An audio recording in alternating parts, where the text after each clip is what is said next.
dhe do të përballen mungesë të energjisë elektrike.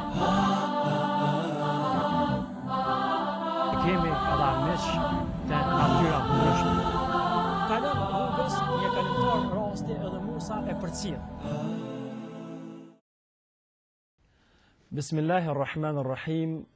Assalamu alaikum wa rahmatullahi wa barakatuh. Miq të nderuar, lutim Zotin e Madhreshëm që kudo që jeni, me juve ndërtoj pasa, lumturia dhe harmonia. S'ka dyshim se jemi duke i kaluar ditë më të mira të vitit. Disa nga njerëzit e urtë këtë ditë të Ramazanit i kanë konsideru me ditë e xhenetit. Dhe kanë thonë se nëse ka ditë që ju ngjasojnë ditëve në xhenet kur besimtarët do t'i kaloj, atëherë janë ditë e Ramazanit.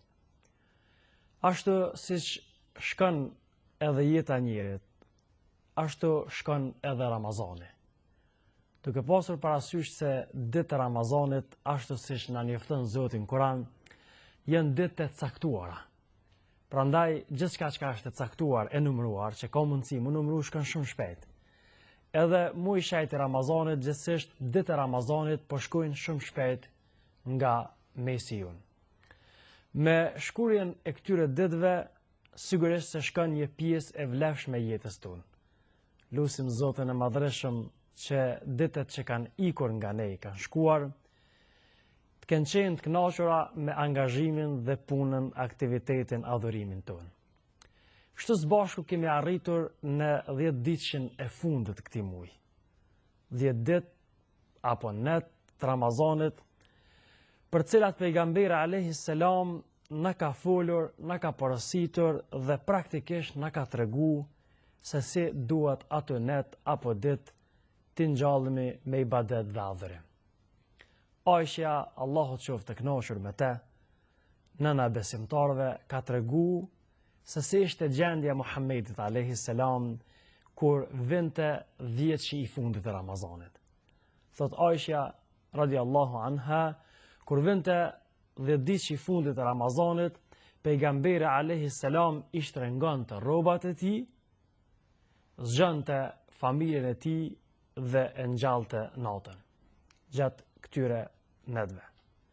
Pra, Aisha po i përmend 3 gjëra shumë të rëndësishme. E para, pejgamberi sa po i shtrengon rrobat e tij, në farformë po përgatitet për me adhuru më shumë Zotin. Pra, peshton ibadetin dhe adhurimin e tij. Kuptimi tjetër në mënyrë alegorike mund të jetë që pejgamberi sa largohej nga jeta bashkëshortore dhe dëshironte që ta adhuronte Allahun xhalla xjalaluhu dhe ta ngjallte natën e Ramazanit, gjithsesi këtë natë Ramazanit. Pejgamberi nuk mjaftohej që i vetëm ta adhuronte Zotin e Madhreshëm. Kjo është një mesazh tjetër. Pejgamberi zgjonte edhe familjen e tij, anëtarët e tij të familjes. Për shembull, pejgamberi traketi nderën e Aliut dhe Fatimes dhe u thoshte: "A nuk po zgjoheni që ta adhuroni Zotin e Madhreshëm?" Pra zgjonte familjen e tij, bashkëshortet e tij, që këtë net t'i kalonin me ibadet dhe adhurim. E ngjallte natën. Pra pejgamberi alayhi salam e gjallëronte natën. Shpeshherë përmendet nata simbolizon vdekjen. Kanë thonë që gjumi është vëllai i vdekjes. Prandaj pejgamberi alayhi salam zgjohej që këtë natë e cila në farforme është simbolizon pushimin, pejgamberi sa angazhohej me ibadet dhe adhurim. Pra, pejgamberi alayhis salam e bashkonte gjatë këtyre netëve jetën e shpirtit me jetën e trupit dhe nata marrte kuptimin e gjallërisë, e që në kushte normale ne e dimë që Zoti i Madhreshëm natën e bëri për pushim dhe ditën për gjallërim. Por pejgamberi alayhis salam duke u nisur nga parimi se këto natë apo këto net kanë vlerë shumë të madhe, atëherë i ngjallte ato. Sikur që na ka porositur pejgamberi alayhis salam se ne vazhdimisht jetë gjuha jon e njohëm me përmendjen e Zotit Madhreshëm. Shembullin që na ka pru pejgamberi alayhis salam e ka bënë krahasim shumë bukur. Shembulli i atij që përmend Zotin dhe atij që nuk e përmend Zotin e Madhreshëm është sikur shembulli i gjallit me të vdekurin.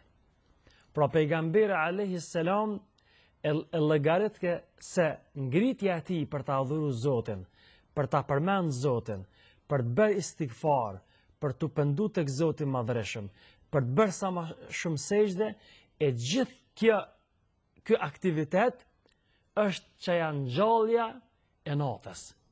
Dhe si i tillë pejgamberi alayhi salam vazhdonte gjatë gjithë këtyre netëve në kërkim të faljes dhe mëshirës së Zotit Madhreshëm dhe në kërkim të fitimit të lirimit nga zjarri i xhenemit.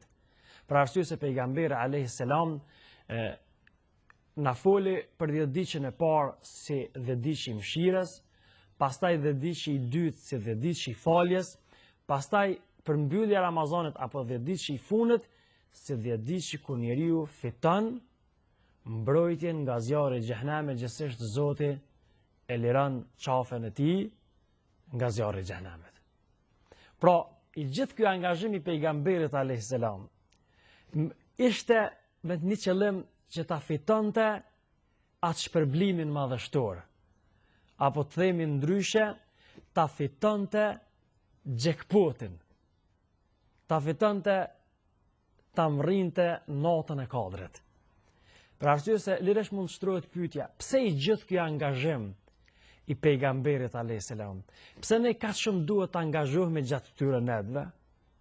Natyrisht qëllimi është që përveç që ne adhurojmë Zotin e Madhreshëm, po është një mundësi e mirë, është një natë që dallohet për këtyre 10 netëve, e për cilën sigurisht në ndonjë emision të veçantë do të flasim rreth kësaj nate pak më shumë, por është e udhës të përmendet se pejgamberi po hulumtonte, po gjurmonte përmes adhurimit dhe angazhimit të tij për ta fituar shpërblimin e kësaj nate, për cilën kishte thënë pejgamberi alayhis salam në një hadith, ai që e kalon natën e kadrit me ibadet dhe adhurim, duke shpresuar shpërblimin e Zotit të Madhreshëm, i falen gjunahet e kaluara. Subhanallahu, i falen gjunahet e kaluara. Prandaj kthehemi te elementi përmbyllës i këtyre këshillave, në këtë këshill të përgjithshme që ka të bëjë me 10 net e fundit të Ramazanit, se ne duhet të shfrytëzojmë këto 10 net apo këto ditë që kanë mbetë Ramazanit me ibadet dhe adhurim. Pejgamberi alayhis salam në veprim që e bante gjatë tyre 10 netëve ishte se vetmuhej në xhami. Një lloj izolimi apo një lloj vetmie me Zotin e Madhreshëm. Pra bënte itikaf. Dhe itikaf do të thotë vetmimi në një xhami ku falet namazi apo 5 kohë namaz me qëllim mu afru tek Zoti i Madhreshëm. E sidomos muajin e shejt të Ramazanit, gjithsesi për 10 ditën që po flasëm. Pse bënte pejgamberi këtë? E bënte për arsye se pejgamberi dëshironte të largohej nga dunjaja. Pra ishte një lloj shpërngulje e përkohshme prej dunjas në ahiret. Pra ajo atmosfera në xhami ku pejgamberi adhuronte Zotin e Madhreshëm, ku e lexonte Kur'anin, ku i lutej Zotit të Madhreshëm, ishte tamam një atmosferë e cila e ka lëtë apo e përgatitje shpirtin e pejgamberit alayhis salam me durim, me iman dhe besim, i cili pa dyshim se do të reflektoj edhe pas muajit të shejt të Ramazanit. Pra një veprim që ata që kanë mundësi me vepru gjatë këtyre ditëve është që nëse s'kanë mundësi gjatë këtyre 10 ditëve, bilin ndonjë ditë të shkojnë, të vetmohen në xhami, të adhurojnë Zotin e Madhreshëm dhe ta presin namaz pas namazi, të veprojnë lutje pas lutje, në mënyrë që me fitu shpërblimin e Zotit të Madhreshëm. Përveç kësaj pejgamberi alayhis salam në gjatë këtyre netëve angazhohej si angazhim shtesë, natyrisht me leximin e fjalës Zotit të Madhreshëm. E lexonte vazhdimisht fjalën e Zotit të Madhreshëm. Meditonte rreth ajeteve cilat Zoti ja kishte zbrit atij dhe umetit të tij. Gjatë ajeteve që kalonin ku përmendej mëshira e Zotit, pejgamberi lutej që Zoti ta mëshironte. Në ajetet të cilat përmendin dënimin e Zotit, pejgamberi alayhis salam për veten e tij dhe umetin e tij kërkonte mbrojtje tek Allahu xhalla shanuhu që ta ruaj, që ta mbrojë nga zjarri i xhenemit. Pra vazhdimisht pejgamberi alayhis salam ishte i atill, ishte i lidhur me Zotin e Madhreshëm. Dhe kjo ishte gjendja e tij.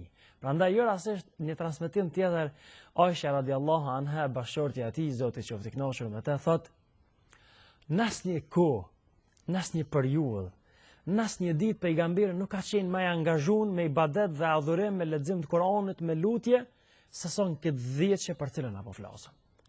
Që një farforme pejgamberi alayhi salam e përfundonte një adhurim, pastaj e vazhdonte adhurimin tjetër. Fa idha faragta fansab, ashtu siç i tha Zoti i Madhreshëm, kur ta përfundosh një adhurim, filloj adhurimin tjetër. I tillë ishte Muhamedi sallallahu alaihi wasallam. Prandaj ne duhet të jemi të tillë që këto ditë vlefshme, të cilat sinqerisht po kalojnë dhe po iken dhe po bartën nga mesi jon, ashtu siç bartën gjethet vjeshtore, të cilat i valvit era e fortë. E që lusim Zotin e Madhreshëm, edhe pse ne si rob të Zotit jemi dapt, kemi lëshime, kemi gabime, po ne shpresojmë shpërblimin e Zotit Madhreshëm. Inshallah Allahu xhalla xjalaluhu na bën të mundshme që këto net Ramazanit të cilat kanë mbetur, ti ngjallëm ashtu siç i ka ngjall Muhamedi alayhi salam me ibadet, adhurim dhe punë të mira, duke kërku edhe shpërblimin e madh, shpërblimin e natës të Kadrit, e cila është nata e faljes, e cila është një falje e përgjithshme, një amnesti e përgjithshme, e që lusim Zotin e Madhreshëm të mos na privoj nga arritja e shpërblimit natës të Kadrit dhe të këtyre netëve.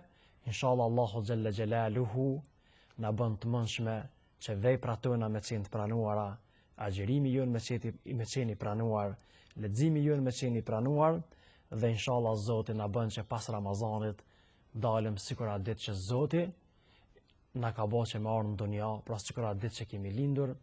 Kudo që jeni vëllezër dhe motra, agjerues të nderuar, beqin në mëshirën dhe faljen e Zotit Madhreshëm. Assalamu alaikum wa rahmatullahi wa barakatuh.